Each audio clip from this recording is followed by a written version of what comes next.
youth sector conference. For our final session today, 3 amazing young activists will tell us about their work on urgent issues and how they think the youth sector could provide better allyship.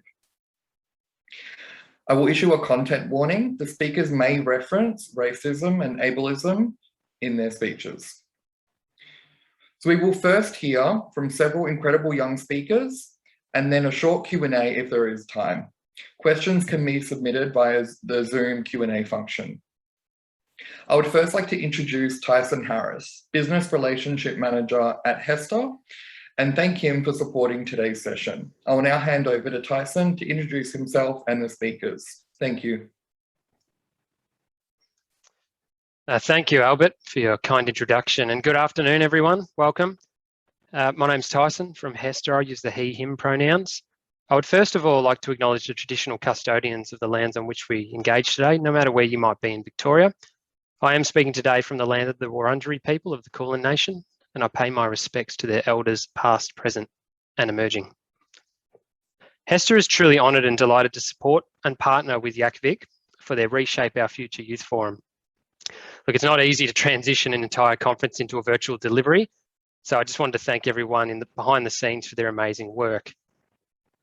Here at HESTA, we are the National Industry Super Fund for the Health and Community Services sector. We look after the retirement nest eggs and invest the money of over 880,000 members across Australia and have done so for over 30 years.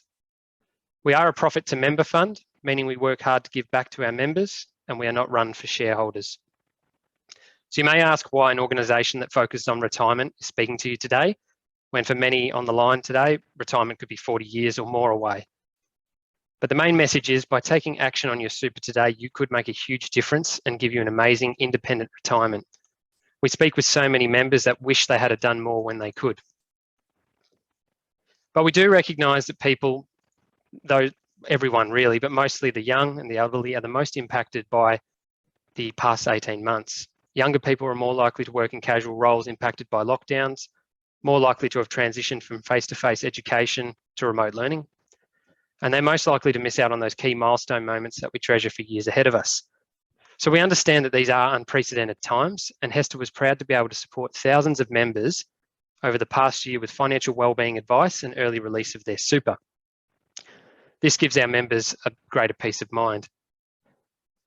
So in this session, we are hearing from Angie Judd from the Australian Youth Climate Coalition, Cindy Liu from the Youth Disability and Advocacy Service, and Tim Lowe Surdo, founder of Democracy in Colour.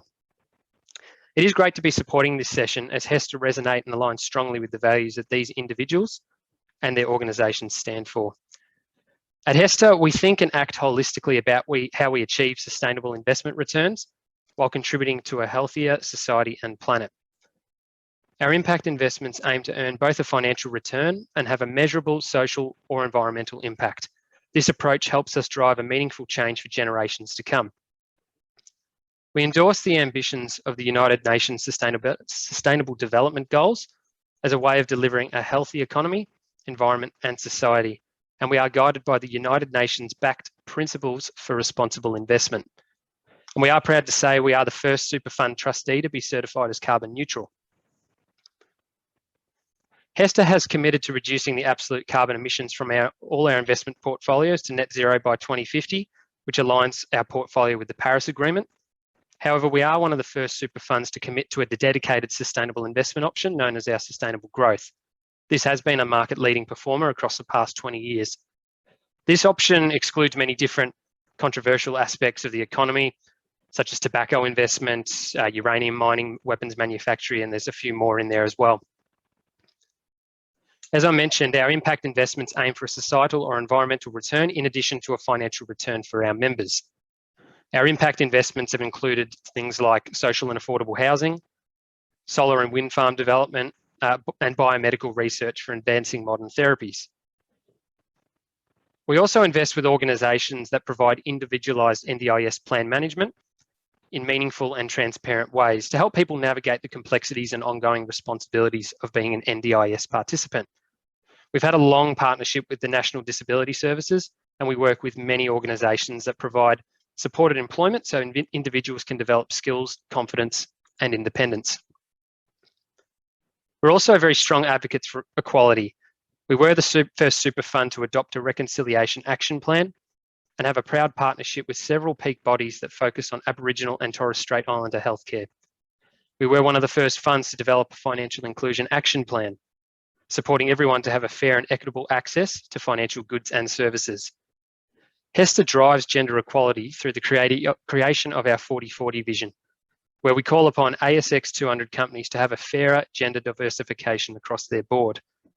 40/40 aims to achieve a board representation of 40% male, 40% female, and 20% of any identification, as research suggests that companies have greater financial performance when their company is well diversified. So it's therefore in the best financial interest of our members to have a better representation at these companies. You can trust HESTA to make a real financial difference to the financial future of every member. So I encourage everyone listening today, HESTA member or not, just have a look at your super, speak to us or your fund. Like I said earlier, a little action today can make a massive difference for you in your future and potentially society as well. I'm going to now pass over to Angie as our first speaker. So thank you, Angie.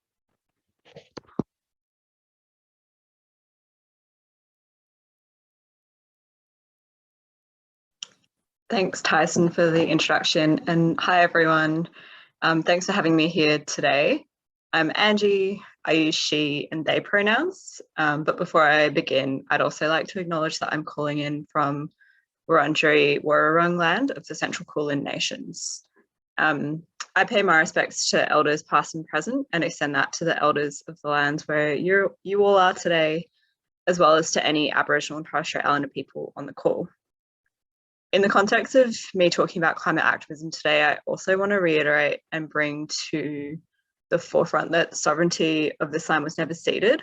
This always was and always will be Aboriginal land, and I want to lift up the incredible resistance and leadership of First Nations people the world over who are leading the solutions and the fights for justice. As mentioned before, my name is Angie. My pronouns are she, they.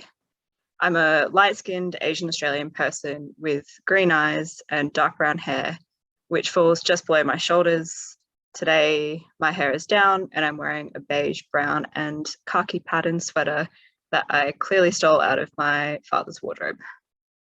Before I start, also want to make a quick note that I'll be speaking a bit about climate change and its impacts. This might cause people some discomfort, so if you need to step out of the room or take a break from this session, feel free to do whatever you need to. I know that talking about the climate crisis can be really draining and is often also really personal. So I'm speaking today from my own experience being involved in the youth climate movement, and will offer up suggestions for how I think you can all do something about this, but want to acknowledge that different people cope, process and find strength in different things. I'm an organizer, campaigner, trainer and young person that grew up in Malaysia and Hong Kong, but have been based in Naarm, or so-called Melbourne, for the last 10 years. I've been working and volunteering in the climate space at the Australian Youth Climate Coalition, or AYCC, for the last 4.5 years. In this time, I've been involved in coordinating and supporting AYCC groups all across Victoria to start and take action. I've mentored and trained volunteers, and now I'm the National Training Manager. So I design and roll out the curriculum that we use to build a movement that has the capacity, the skills, and the commitment to intersectional justice that we see as integral to being part of a movement for climate justice in the long run. I first got involved with the AYCC back in 2017, shortly after finishing my undergraduate degree at Monash University. I'd been the first person in my family to attend university, and after hearing my parents and family members all speak at length about how many doors university would open for me, when I actually finished my degree, I felt pretty lost and unqualified to do anything about the issues that I cared about. I'd moved to Australia from Hong Kong in order to get this education, but was lacking a community here and wasn't really sure whether I could play a role in trying to address some of the issues on this continent. But it was around this time that I found out about a conference called Power Shift, which was a 3-day event being run by the AYCC and the SEED Indigenous Youth Climate Network, which compels people to take action and get involved. So I went along to that and learned so much. Like, I imagine lots of young people who come along to Reshape Our Future have already done today. And going to that conference, Power Shift, introduced me to the world of campaigning and organising, and demonstrated that young people, in particular Aboriginal and Torres Strait Islander young people, were leading the solutions to the climate crisis in the face of huge corporate and political power. I was really inspired by AYCC and SEED's grounding in justice and their intersectional approach to what I had up until that point pretty naively thought of as purely an environmental issue. So after this, I felt compelled to get involved and sought out opportunities to take action and to find other like-minded people who cared. The Australian Youth Climate Coalition, or the AYCC, is Australia's largest youth-led organisation. So we're made up of thousands of volunteers and even more supporters and allies who work together for climate justice through campaigning and organising. The SEED Indigenous Youth Climate Network was previously a branch of the AYCC, but has this year formed their own self-determined organisation run by and for young Aboriginal and Torres Strait Islander people.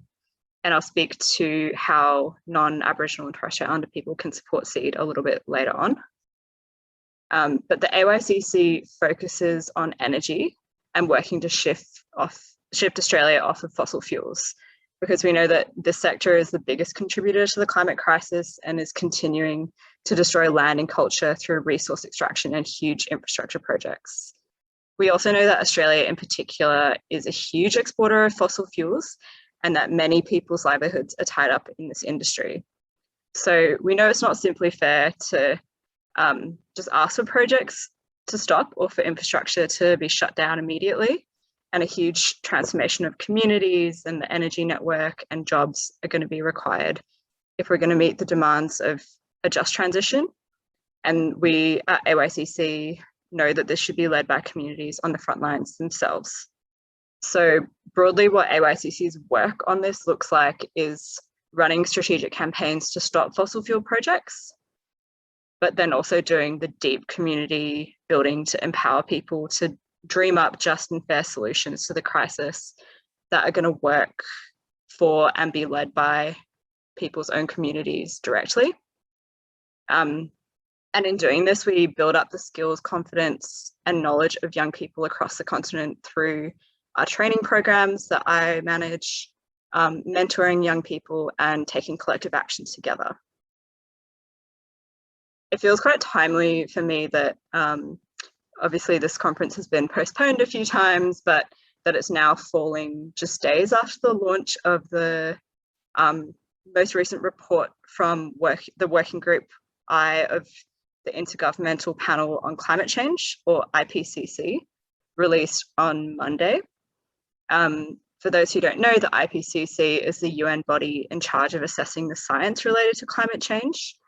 And for those who don't know much about the actual report, this latest one covers the physical science of climate change and is going to be the first contribution to the IPCC's 6th assessment report, which will be released in the lead up to COP26 in Glasgow at the end of the year.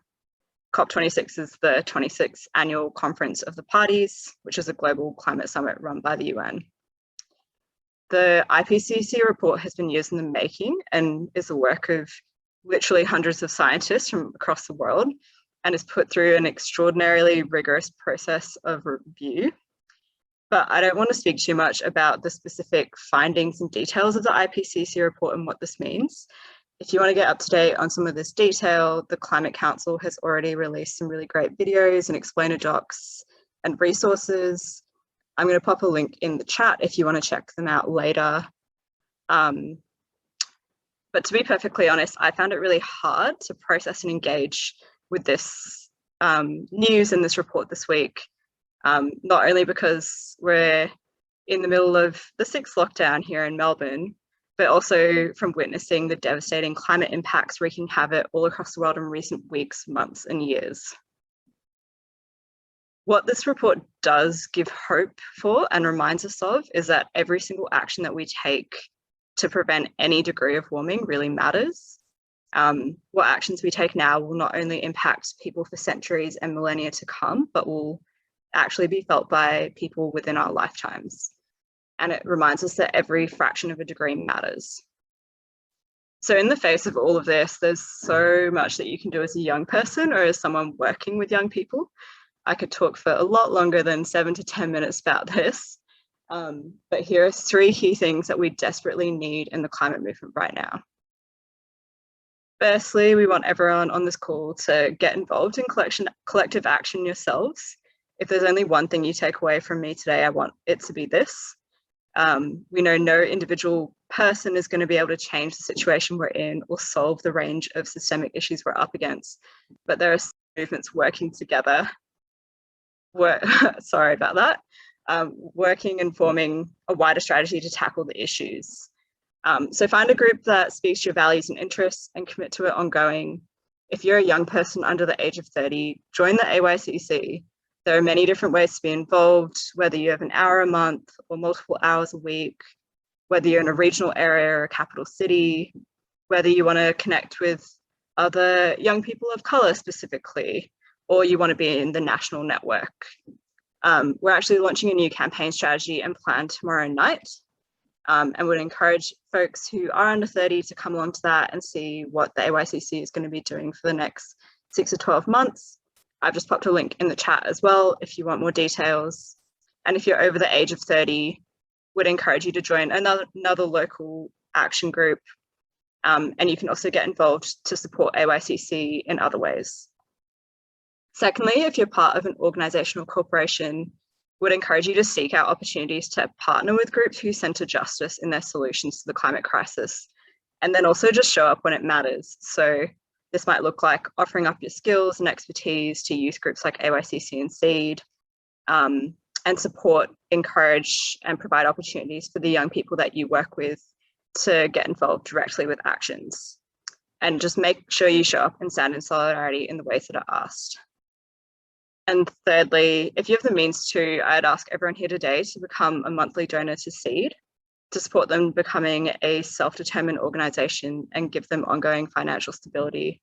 There's no minimum donation amount, so even if you're working casually, you can choose to donate as little as $5 a month to the first Indigenous-led climate organisation in the country.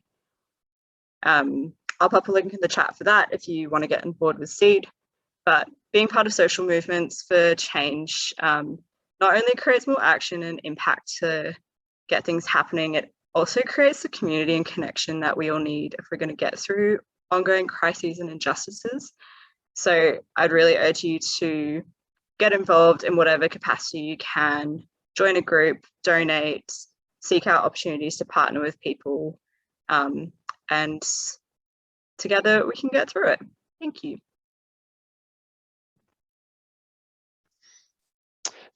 Thank you for that, Angie. I'll now pass over to Sydney from the Youth Disability and Advocacy Service. Hello everyone. Thank you for having me and thank you for coming along. Before I get started, as always, I would like to pay my respects to the traditional custodians of all the lands we are calling in from and anyone who's joining in to this panel. I'm calling in from the land of the Wurundjeri Wurrung people, and I would like to acknowledge Aboriginal elders past, present and emerging, their stories, traditions and living culture. This was stolen land, sovereignty was never ceded, and this always was and always will be Aboriginal land. So a visual description of myself. So I have black hair, pale skin, glasses, an Asian person, wearing a stripy turtleneck that is maroon, green and white, which sounds quite ugly, but I promise it's not. And I have a white background, a virtual white background with a plant clock and a painting on the wall, I believe. So again, my name's Cindy. I use she, her pronouns. I'm an advocate, facilitator, person of color with a disability, a young person, and I'm here kind of to talk to you about everyone's favorite topic, COVID-19, and I can hear everyone's collective sighs of despair. And I hope everyone's doing okay during this extended lockdown. So, but I do have to admit, going into this little speech of mine, I will be taking a bit of a interesting take on this kind of global event, and that is more of a positive spin, I guess. So my kind of hot take on COVID-19 is that it's the prime opportunity for society and how we view certain aspects of society to, I guess, reset and rethink, and hopefully going into kind of exiting COVID, the recovery process, and that leading into a more accessible and equitable society. So as we all know, and as Tyson has mentioned in his opening speech, is that we know that this pandemic has disproportionately affected young people, both financially, socially, especially because we work in the front lines, and the downfalls of the vaccine rollout, and we've definitely seen the devastating effects of the pandemic on young people, and particularly young people with disabilities, which is what I'm here to talk to you about. So as a member of Youth Disability Advocacy Service, so YDAS's COVID-19 working group, we have seen quite a few trends in what we have been discussing, and I'll be kind of going through some of the my personal experiences and kind of takeaways everyone here can go out and think about.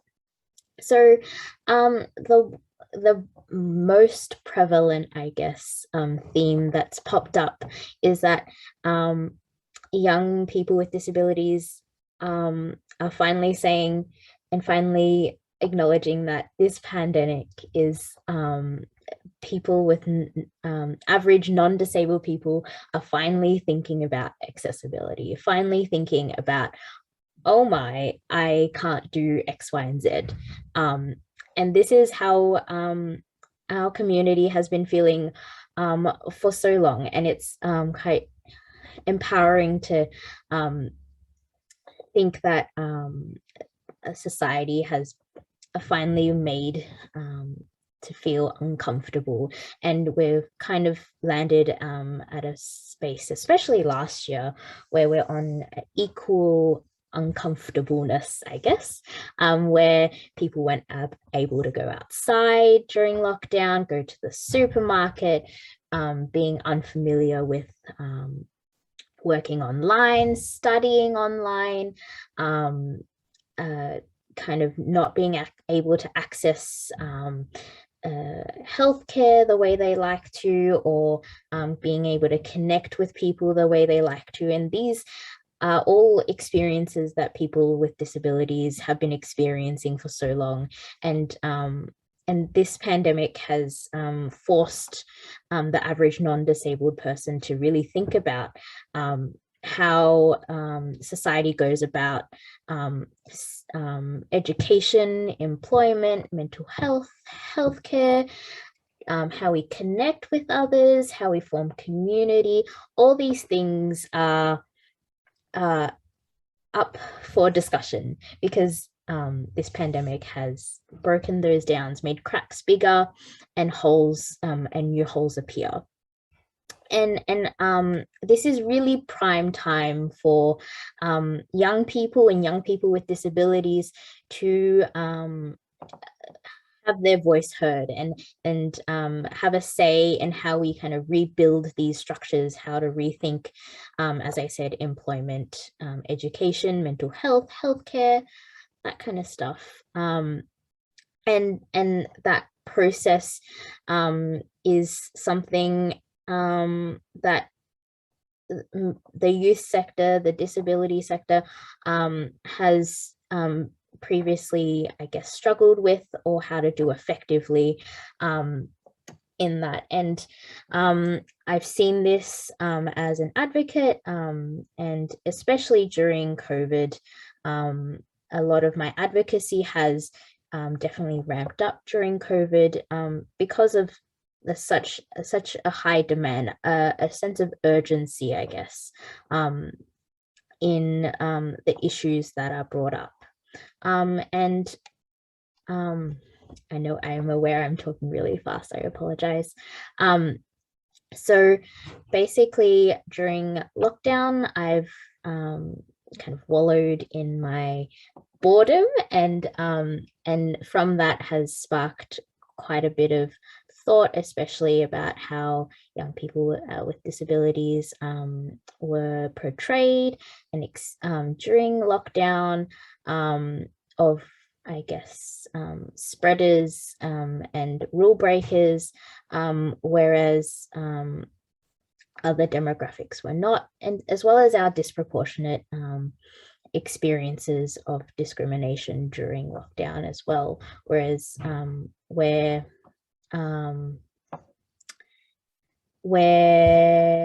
sorry, my words, where I guess online platforms were not as accessible to us because they were new, and they were new to everyone. And so as well as my experience, I thought, oh, this is not okay. I was studying online, it was not very accessible, work had completely halted, and yeah, it gave me a lot of time and space to really think about what are the kind of established systems that we are using. So what can the youth sector do about this? And I've kind of alluded to the fact that this is kind of prime time to act and to change the established norms of spaces of inaccessibility. And definitely there have been young people and organizations who have seen this, have identified that this is the time to rethink some of these things. And excuse me, and this comes back to, I guess, the title of this panel of allyship, and what is allyship, why is allyship important, and how do we best go about allyship. And I think it really boils down to creating empowering spaces for young people to thrive, to do what they wish to do. And so how does this happen, I guess? And I can definitely tell you what it is not, and we'll go into what the ideal would be, right? So what it wouldn't be is, I've seen this quite a bit in sectors where they want good youth participation. So they say, oh yes, I want to do X, I want to do this amazing program for young people, and they type it all up, they put in all the processes and say, oh yes, now we shall do a focus group, yay. We'll pay a group of young people a $5 gift voucher, and it's going to be great. And then the young person turns up, and it's I guess a glorified presentation, all of the details the nitty-gritty has already been decided, and it's more of a tick box, this is for young people situation. And that's really not how allyship, good youth participation should really look like. It's not paying young people $50 to sit in on a presentation. So what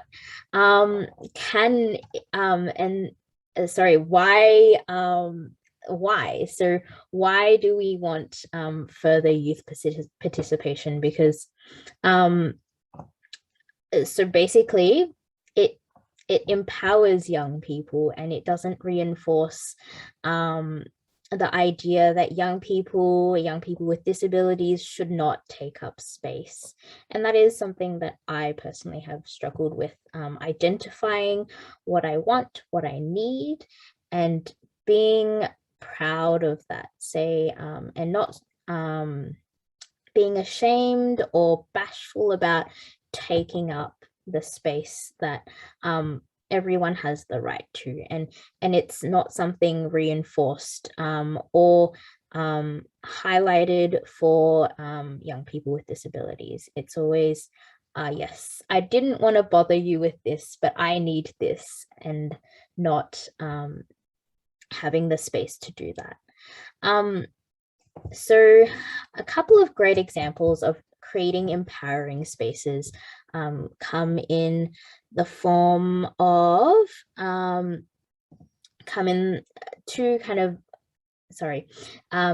are two examples of experiences I've had where good youth participation was used, and I felt empowered to express myself and create change in this world. So one, as I mentioned, I was part of the COVID-19 working group. And so basically, young people were consulted from beginning to end. YACVic wanted to create wanted to know what young people with disabilities were experiencing during the pandemic. And so they employed a young person with a disability to facilitate and recruit working group members with disabilities, and going forward and creating resources, networks, reports. We created a report going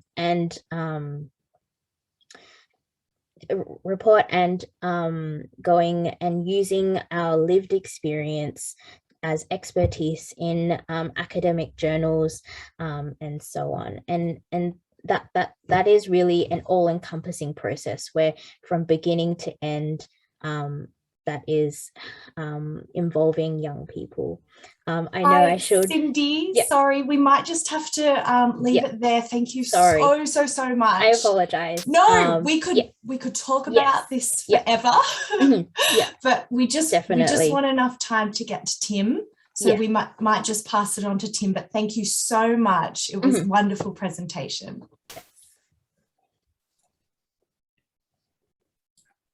Thanks, everyone, and thanks for having me. Before I begin, I'd like to acknowledge the traditional owners of the land we're on. I'm on Ngunnawal country. I'd like to acknowledge that we're on stolen land and sovereignty was never ceded. And look, the theme of this conference is about building a fairer future. But when our institutions incarcerate the highest number of Indigenous people on the planet, and when there have been hundreds of Black deaths in custody, when Indigenous kids are 10 times more likely to be taken into out-of-home care, there's no future that's worth fighting for unless the vision we're working towards and the way we get there supports the sovereignty and self-determination of First Nations people. I'd like to thank Cindy and Angie for speaking so far. I personally learnt a lot from their speeches, and I'd also like to thank YACVic for giving me the opportunity to be here. It's a pleasure.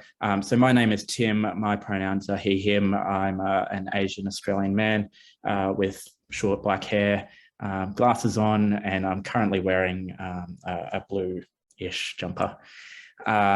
So look, the framing of this panel is what we wish you'd do, but I want to try and reframe it a little bit for what I'm about to say, because I think we've moved beyond wishing. I wish right now for Messina ice cream and the warm weather to actually enjoy it. But what we're talking about here, what Cindy's been talking about, what Angie's been talking about, that's stuff we need to be doing. It's beyond wishing. We're imploring you to do it.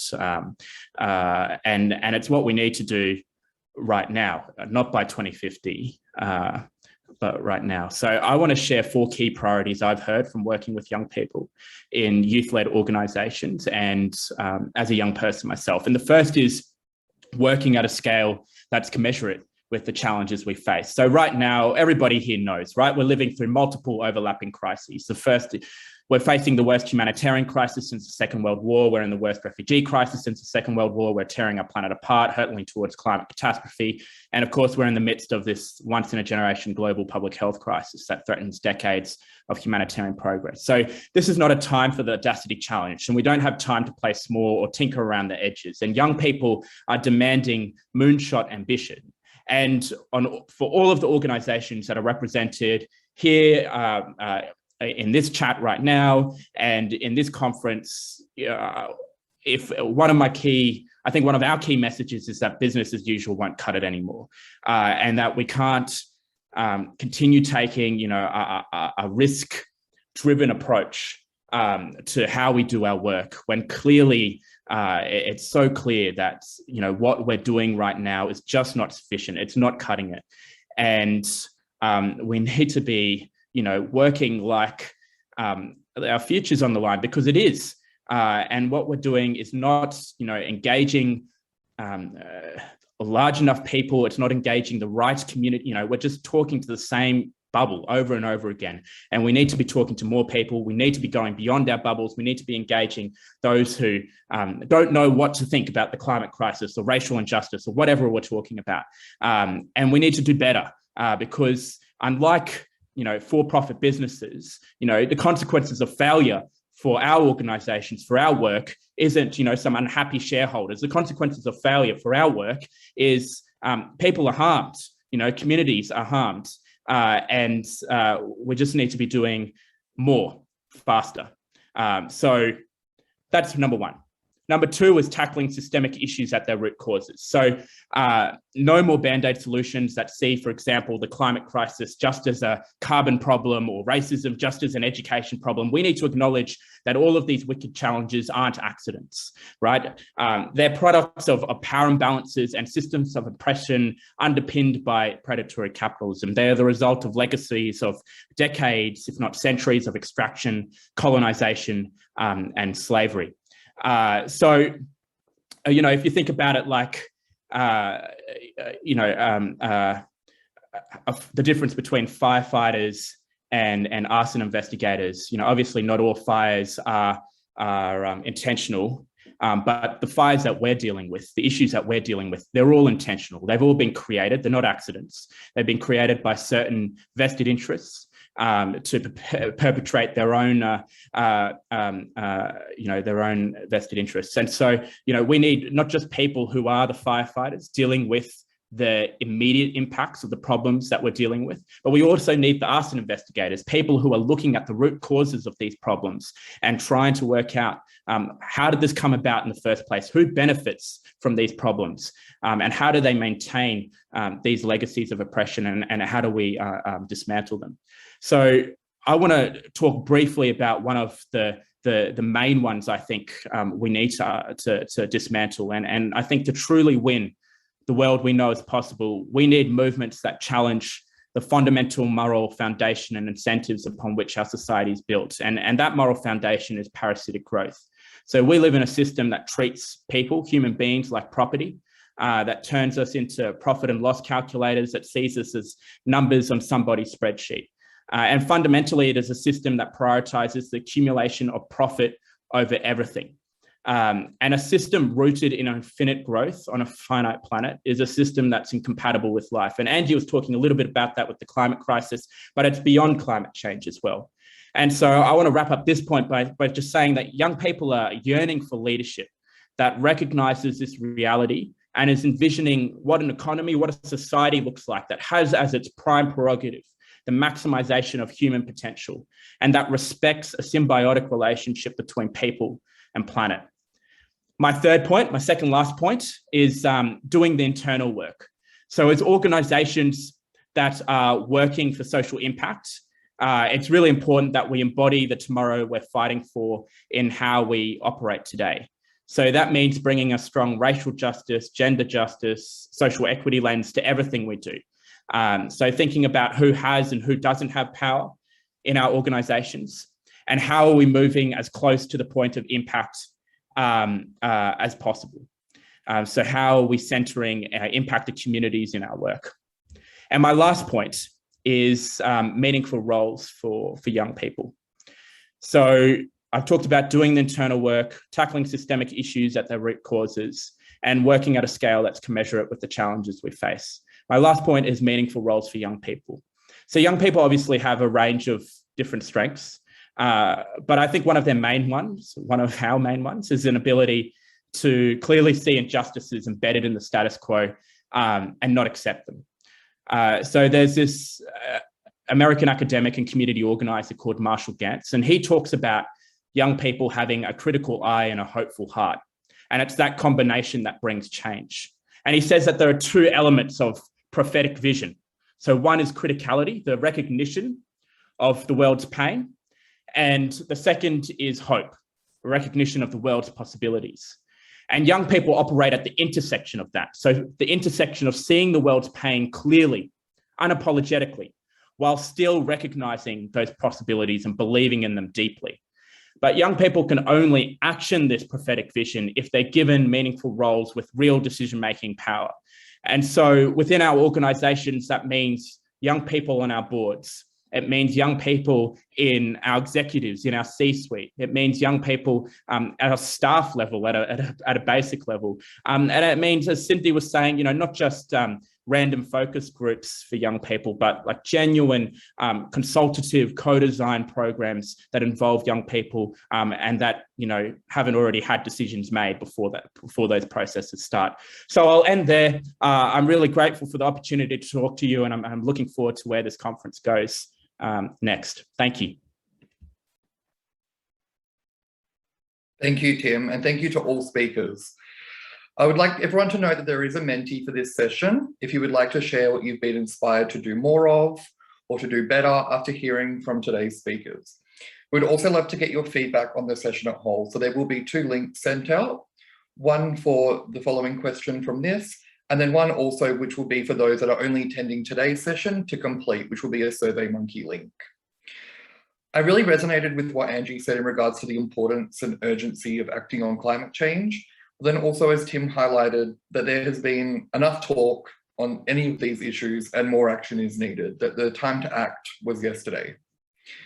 The Menti results will be shown on the screen from this session, And there will be a SurveyMonkey link for those that can't join us tomorrow that they could please fill out with a quick evaluation about the whole experience today, which we'd really appreciate you filling out. I'd like to thank all speakers and also thank Tyson and HESTA for sponsoring. I would like to thank you all for joining us today for the first day of the Youth Sector Conference. It has been an absolute pleasure to have you all, and we can't wait to see you all tomorrow. Thank you all very, very much.